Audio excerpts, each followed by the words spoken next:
सोचिए, अगर आपकी सांसों में, आपकी धड़कनों में, आपके भीतर बह रही ऊर्जा में ही ऐसा रहस्य छिपा हो जो शरीर की सबसे बड़ी बीमारी को भी जड़ से खत्म कर सके, तो क्या आप यकीन करेंगे? शायद नहीं। लेकिन यही तो है आज के युग की सबसे बड़ी विडंबना। इंसान बाहर भाग रहा है इलाज की तलाश में, जबकि इलाज उसी के भीतर बैठा है, शांत, मौन और अपार शक्ति से भरा हुआ। आज हम जिस समय में जी रहे हैं, वहां हर समस्या का समाधान दवाई समझा जाता है। सिर दर्द हो तो गोली, खांसी हो तो सिरप, चिंता हो तो टेबलेट और नींद न आए तो एक और पिल। लेकिन क्या कभी आपने एक पल रुककर यह सोचा है कि जब शरीर बीमार होता है तो वह खुद भी तो संकेत देता है कि अब कुछ बदलना चाहिए? वह भोजन, वह जीवन शैली, वह विचार जिनसे यह शरीर थक चुका है, वही तो है बीमारी की जड़। और जब जड़ को साफ किए बिना केवल पत्तों पर पानी डाला जाए, तो क्या पेड़ वास्तव में हरा हो सकता है? गौतम बुद्ध ने कहा था कि मनुष्य के शरीर में एक ऐसी स्वाभाविक बुद्धि मौजूद है जो उसे स्वयं को ठीक करने की शक्ति देती है। लेकिन इस शक्ति तक पहुंचने के लिए मौन, अनुशासन और सजगता आवश्यक है। शरीर कोई मशीन नहीं है जिसे जब चाहे खोलकर सुधार लिया जाए। यह एक जीवंत मंदिर है जिसमें चेतना निवास करती है, और जब चेतना असंतुलित होती है तब शरीर संकेत देता है, दर्द के रूप में, थकावट के रूप में, रोग के रूप में। शरीर हमें दंड नहीं देता, वह हमें चेतावनी देता है। बचपन में जब हमें चोट लगती थी, क्या हर बार दवाई लगाई जाती थी? नहीं, माँ बस फूंक मार देती थी या हल्दी लगा देती थी और शरीर खुद ही घाव को भर लेता था, क्योंकि तब हमारी जीवन ऊर्जा शुद्ध थी, तब मन कम भटका हुआ था, तब भय, तनाव और बनावटी जरूरतें कम थीं। आज स्थिति उलटी है। मोबाइल, टीवी, गलत खान पान, चिंता, दौड़ भाग और तुलना, इन सब के बीच हमारी आत्मचिकित्सा की शक्ति धीरे धीरे दबती चली जाती है।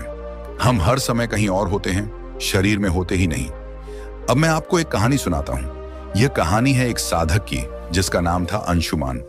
वह बचपन से ही बीमारियों से घिरा रहा, कभी अस्थमा, कभी पेट की समस्या, कभी लगातार थकावट। डॉक्टरों ने उसे क्रॉनिक फटीग सिंड्रोम बताया, ऐसी थकान जो दवाओं से भी नहीं जाती। अंशुमान ने हर तरह की चिकित्सा आजमाई, दवाएं ली, योग किया, इलाज बदले, लेकिन कोई स्थायी समाधान नहीं मिला। और फिर एक दिन उसकी मुलाकात हुई एक वृद्ध भिक्षु से। वह न डॉक्टर थे, न किसी संस्था से जुड़े हुए। वह बस नदी के किनारे बैठकर ध्यान किया करते थे। अंशुमान ने उनके सामने अपनी बीमारियों की पूरी सूची रख दी। वृद्ध भिक्षु ने शांति से सुना और फिर केवल एक बात कही, अपने शरीर को सुनो। तुम्हारी बीमारी कोई गलती नहीं है, वह एक संदेश है। यह वाक्य अंशुमान को भीतर तक हिला गया। उस दिन के बाद उसने अपने जीवन में कुछ बदलना शुरू किया। वह सुबह उठकर नदी किनारे बैठता, आंखें बंद करता और केवल अपने शरीर को महसूस करता। न कोई मंत्र, न कोई कल्पना, बस सुनना। शुरुआत में कुछ नहीं हुआ, मन भटकता रहा, लेकिन तीसरे और चौथे दिन उसके भीतर कुछ बदलने लगा। उसने अपने कंधों में भारीपन महसूस किया, फिर हल्कापन, पेट में गर्माहट महसूस हुई, जैसे भीतर कोई ऊर्जा बह रही हो। और धीरे धीरे वे समस्याएं जो उसे वर्षों से परेशान कर रही थीं, कम होने लगीं। डॉक्टर हैरान थे, रिपोर्ट्स सामान्य आने लगीं। लेकिन अंशुमान जानता था कि यह किसी दवा का चमत्कार नहीं था, यह उसके भीतर की चेतना के जागरण का परिणाम था। हमारे शरीर में प्राण शक्ति बहती है, यह कोई कल्पना नहीं है। आज विज्ञान भी मानने लगा है कि शरीर की अपनी एक जैविक ऊर्जा होती है, लेकिन हम उसे महसूस नहीं कर पाते क्योंकि हम कभी वर्तमान में ठहरते ही नहीं। या तो अतीत का बोझ उठाते हैं या भविष्य की चिंता में डूबे रहते हैं। गौतम बुद्ध ने कहा था कि जब मन वर्तमान में ठहर जाता है, तभी दुहक का अंत शुरू होता है। यही ठहराव शरीर की आत्मचिकित्सा को सक्रिय करता है। इसका अर्थ यह नहीं कि दवाएं गलत हैं या डॉक्टर की सलाह नहीं लेनी चाहिए। इसका अर्थ केवल इतना है कि जब भीतर की शक्ति जाग जाती है, तब आप बीमारी की जड़ से लड़ने लगते हैं, न कि केवल लक्षणों से। लेकिन इस प्रक्रिया की शुरुआत होती है सुनने से, अपने शरीर को सुनने से, उसकी भाषा समझने से। जब नींद नहीं आती तो शायद शरीर थका है और मन बेचैन। जब भूख है लेकिन खाना अच्छा नहीं लगता तो शायद पाचन को विश्राम चाहिए। जब सिर दर्द होता है तो संभव है शरीर कह रहा हो, अब थोड़ी देर डिजिटल दुनिया से दूर हो जाओ। लेकिन हम क्या करते हैं, एक गोली लेते हैं और फिर उसी जीवन शैली में लौट जाते हैं। हमारे ऋषियों ने कहा था, अन्नम ब्रह्म, जैसा अन्न वैसा मन। लेकिन अन्न केवल भोजन नहीं होता। हम जो देखते हैं, जो सुनते हैं, जो सोचते हैं, वह भी भोजन है।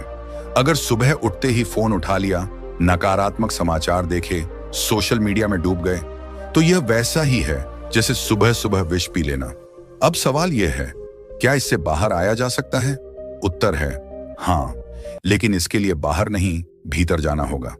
अपने भीतर के उस मौन को सुनना होगा जो लगातार हमें संकेत दे रहा है।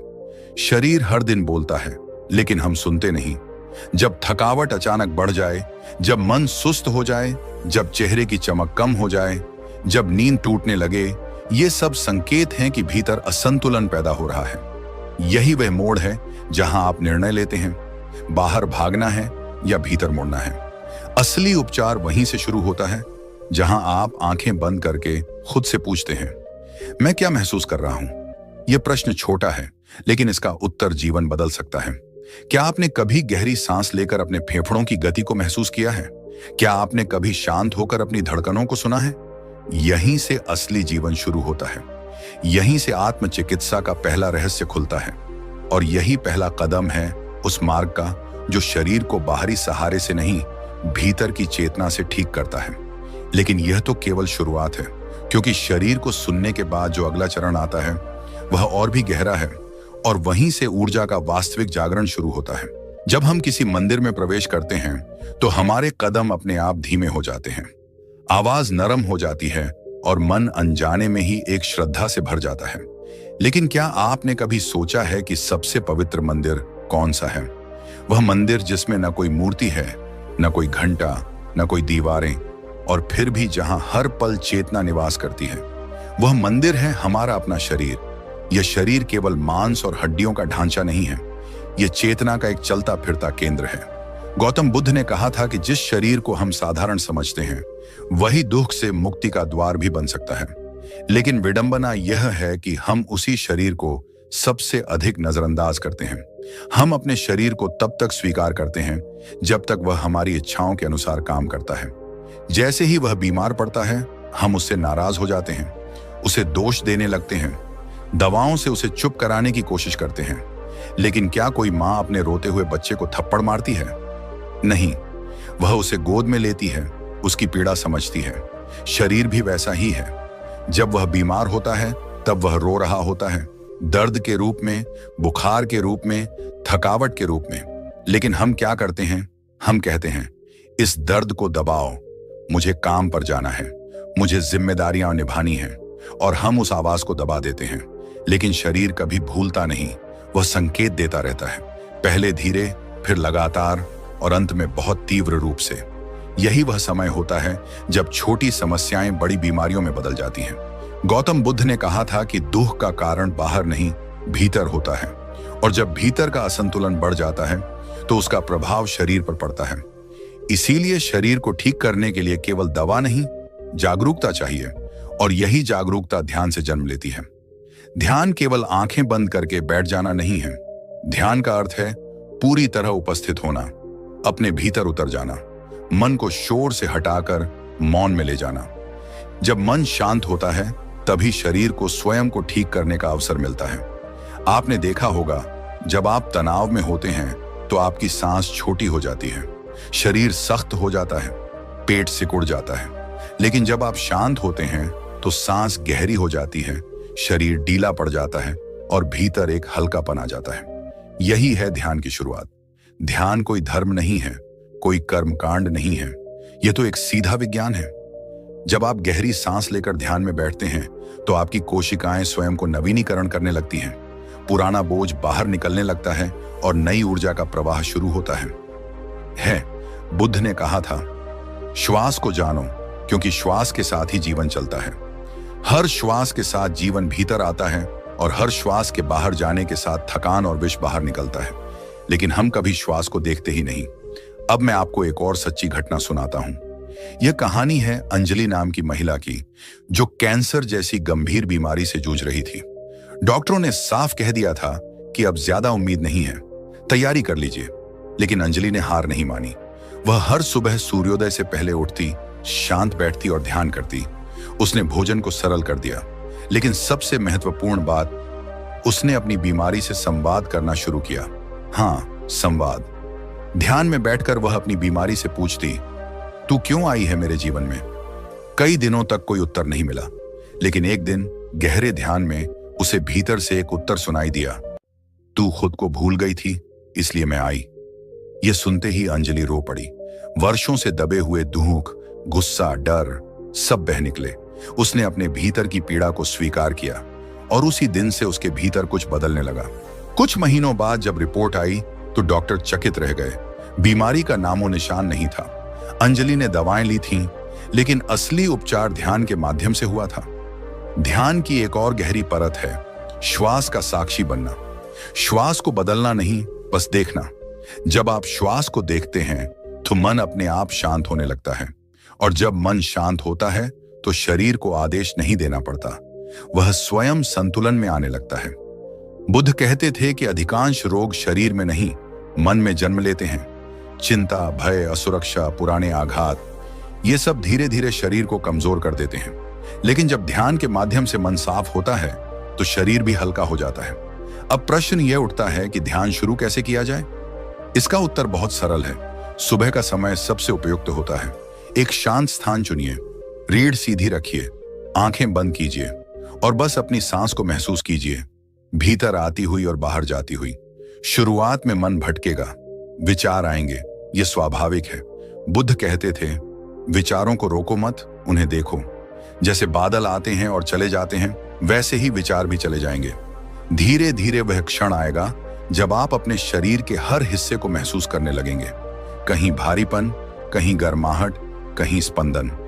यही संकेत है कि ऊर्जा जाग रही है, और जिस दिन यह ऊर्जा बहने लगती है उसी दिन आत्मचिकित्सा की प्रक्रिया वास्तव में शुरू हो जाती है। लेकिन ध्यान के साथ एक और आवश्यक तत्व जुड़ा है, जिसके बिना यह यात्रा अधूरी रह जाती है। वह तत्व है विश्वास, भावना और आत्मा की शक्ति।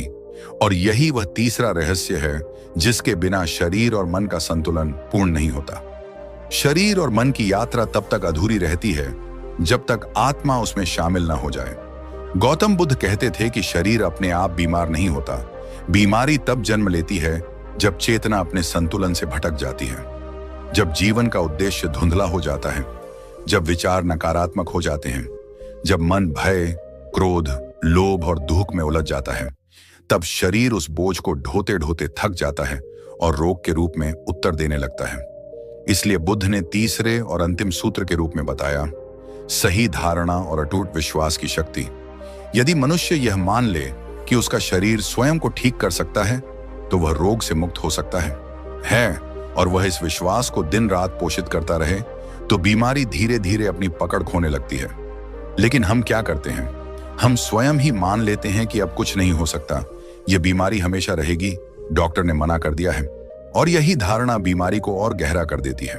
ध्यान रखिए, दवा शरीर पर काम करती है, लेकिन विश्वास आत्मा पर, और जब आत्मा जागती है तब चमत्कार होते हैं। बुद्ध ने कहा था, जैसा तुम सोचते हो वैसे ही तुम बनते हो। यह केवल जीवन दर्शन नहीं, शरीर का भी नियम है। अब आप सोच रहे होंगे कि विश्वास से बीमारी कैसे ठीक हो सकती है। चलिए एक सच्ची घटना समझते हैं। एक युवक था, नाम था दीपक। उसे लिवर की गंभीर बीमारी थी। डॉक्टरों ने साफ कह दिया था कि ट्रांसप्लांट के बिना कोई रास्ता नहीं। लेकिन दीपक ने इलाज के साथ साथ एक और साधना शुरू की। हर सुबह वह आईने के सामने खड़ा होकर स्वयं से कहता, मेरा लिवर स्वस्थ है, मेरा शरीर मजबूत है, मैं पूर्ण रूप से ठीक हो रहा हूं। वह आंखें बंद करके अपने लिवर को प्रकाश से भरता हुआ कल्पना करता। यह वह प्रतिदिन करता रहा, बिना किसी संदेह के।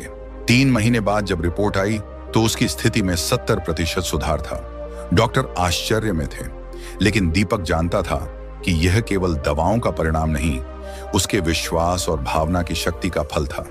बुद्ध ने हजारों वर्ष पहले ही यह जान लिया था, जिसे आज विज्ञान प्लेसिबो इफेक्ट कहता है। विचार, भावना और विश्वास, ये तीनों मिलकर शरीर की दिशा तय करते हैं। लेकिन केवल शब्द पर्याप्त नहीं होते, उनमें भावना होनी चाहिए।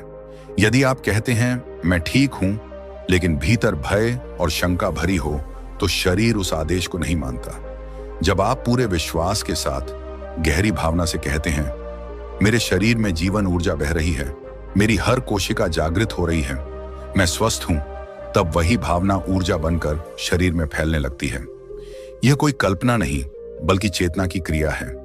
लेकिन केवल विश्वास ही नहीं, इस यात्रा में क्षमा और कृतज्ञता भी अत्यंत आवश्यक है। बहुत सी बीमारियां हमारे भीतर दबे हुए गुस्से, पुराने घाव और अधूरी क्षमाओं से जन्म लेती हैं। जब हम किसी को माफ नहीं करते या स्वयं को दोष देते रहते हैं, तो वही भाव विष बनकर शरीर में जमा हो जाता है। बुद्ध ने कहा था, क्षमा करना स्वयं को मुक्त करना है। जैसे ही आप भीतर से कहते हैं, मैं सबको माफ करता हूं, मैं खुद को माफ करता हूं, वैसे ही शरीर पर पड़ा हुआ भार हल्का होने लगता है। उसी प्रकार कृतज्ञता भी एक औषधि है। जब आप सुबह उठकर कहते हैं, हे शरीर, धन्यवाद कि तुम आज भी मेरा साथ दे रहे हो, तब शरीर प्रेम से भर उठता है। प्रेम ही सबसे बड़ी औषधि है। डॉक्टर दवा दे सकता है, लेकिन उपचार आत्मा ही करती है। जब आप अपने शरीर को शत्रु नहीं, मित्र मानने लगते हैं, तब बीमारी टिक नहीं पाती। अब तक आपने जाना कि पहला सूत्र था शरीर को सुनना, दूसरा सूत्र था ध्यान के माध्यम से ऊर्जा को प्रवाहित करना, और तीसरा सूत्र है विश्वास, भावना और आत्मा की शक्ति से शरीर को आदेश देना। जब ये तीनों एक साथ आते हैं, तब बीमारी अंधकार की तरह स्वयं हट जाती है, क्योंकि जहां प्रकाश होता है वहां अंधकार टिक नहीं सकता। यह मत सोचिए कि यह सब एक रात में हो जाएगा। साधना समय मांगती है, धैर्य मांगती है, और सबसे बढ़कर स्वयं से प्रेम मांगती है। जब आप स्वयं से प्रेम करना सीख जाते हैं, तब शरीर स्वतः खिलने लगता है। गौतम बुद्ध ने कहा था, स्वयं का दीपक स्वयं बनो। जब भीतर का दीपक जल उठता है, तब बाहर किसी सहारे की आवश्यकता नहीं रहती। यही आत्मचिकित्सा का अंतिम सत्य है। अब यह आपके ऊपर है कि आप इसे केवल सुनकर छोड़ देते हैं या अपने जीवन में उतारते हैं। यदि इस यात्रा ने आपके भीतर कुछ भी स्पर्श किया हो, यदि आपके मन में एक नई जागरूकता जगी हो, तो इसे केवल शब्द न रहने दें, अभ्यास में उतारें। यदि यह संदेश आपको प्रेरित करता है, तो इसे साझा करें, अपने अनुभव कमेंट में लिखें और बुधा इंस्पायर्ड 5814 से जुड़ें। यहां केवल बातें नहीं होती, यहां चेतना को जगाया जाता है।